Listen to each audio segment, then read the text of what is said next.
students, today we are going to see basic English speaking course. Here is a golden opportunity. We are launching basic English speaking course. चला तर विद्यार्थी मित्रांनो, वेळ न घालवता आपल्याला बेसिक इंग्लिश स्पीकिंग कोर्स बघायचा आहे. डे टू डे आपण अशा प्रकारचा 60 डेज मध्ये हा आपला कोर्स कंप्लीट करून घेणार आहोत की आपल्याला स्वतःहून इंग्रजी बोलता येईल, नाही का? किती छान बरं. चला तर आता आपण कुठल्याही प्रकारचा वेळ न घालवता without wasting any time let's get started. तर आता छोट्या वाक्यापासून मोठी वाक्य कशी बनवायची ही बघूया. जसे की आय मीन्स मी, एम मीन्स आहे, आय एम मीन्स मी आहे आणि एमचं कॉन्ट्रॅक्शन रूप काय होते? I am. त्याचा सुद्धा अर्थ काय होतो? मी आहे असं होईल. तर अशाच प्रकारची काही आपण छोटी छोटी वाक्य बघूया का जेणेकरून रोजच्या सरावामधून आपल्याला इंग्रजी बोलता येईल. हा, कम सिद्धांत, आय आस्क सम सेंटेन्सेस. मी उत्साही आहे याचं कसं होईल? I am excited. I am excited. Good. तर आता बघा, मी उत्साही आहे. आपण आताच काय म्हटलं आहे? मी आहे म्हणायचं असेल तर आय एम घेणार आपण. आणि आता इथे कोणता शब्द बदललेला आहे? फक्त उत्साही आलेला आहे. तर उत्साहीला काय म्हटलं जाते? एक्साइटेड. आता अशाच प्रकारची काही वाक्य बघूया की जेणेकरून कुठलाही नवीन शब्द आला असेल तर तो आपण कुठे वापरायचा आहे? आय एमच्या नंतर. तर आज आपण आय एम सेंटेन्सेस बघूया, म्हणजे आय एमची काही वाक्य बघणार आहोत आपण. तर बघूया.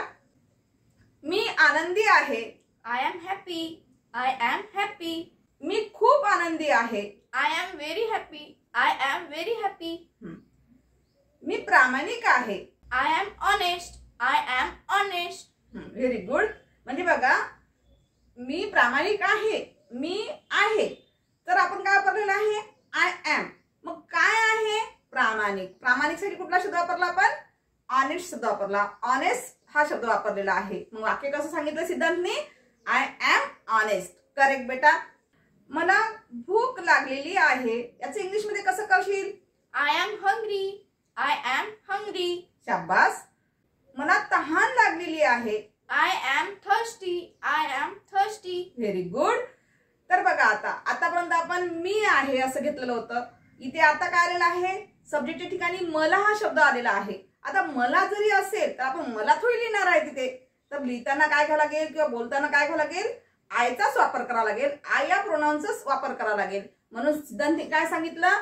जसं की मला तहान लागलेली आहे असं ज्यावेळेस त्याला वाक्य दिलं बनवायला, त्यावेळेस त्यांनी काय सांगितलं? I am thirsty. म्हणजे मला तहान लागलेली आहे असा त्याचा अर्थबोध घ्यायचा असतो. मी थकलो आहे असं म्हणायचं असेल तर कसं करशील बेटा? I am tired. I am tired. Very nice. मी खूप थकलेलो आहे. I am extremely tired. I am extremely tired. बघा, दोन वाक्यामध्ये काय फरक लक्षात आलेला आहे? एका वाक्यामध्ये आपण फक्त थकलो आहे सांगितलेलं आहे, म्हणून सिद्धांतने काय सांगितलं? I am tired. आणि दुसऱ्या वाक्यामध्ये काय बोललेलो आपण? मी खूप थकलेलो आहे. खूप हा जे ऍडजेक्टिव्ह वापरलेला आहे, तर खूप म्हणजे आपण दाखवायसाठी कसा शब्द वापरणार आहे? एक्स्ट्रीमली घेऊ शकता किंवा तुम्ही व्हेरी पण वापरू शकता किंवा सो पण वापरू शकता किंवा टू, वेगवेगळ्या पद्धतीचे तुम्ही शब्दप्रयोग वापरू शकता या ठिकाणी. पण इथे खूप थकलेलो आहे यासाठी सिद्धांतने कोणता शब्द वापरलेला आहे? एक्स्ट्रीमली हा शब्द यूज केलेला आहे. म्हणजे सेंटेन्स कसं सांगितलं त्यांनी? I am extremely tired. म्हणजे खूप थकलेलो आहे. ठीक आहे. मी नाराज आहे. I am nervous. I am nervous. Very good. मी दुःखी आहे. I am sad.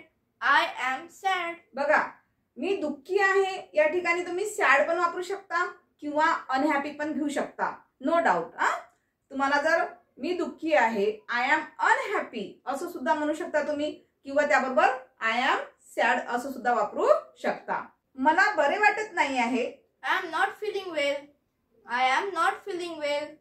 हा, मला बरे वाटत नाही आहे. तर याचं काय झालेलं आहे इंग्लिश मध्ये?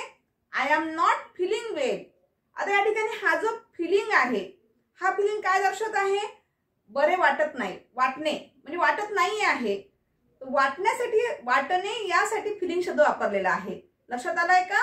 हा, I am not feeling well असा त्याचा अर्थबोध होईल.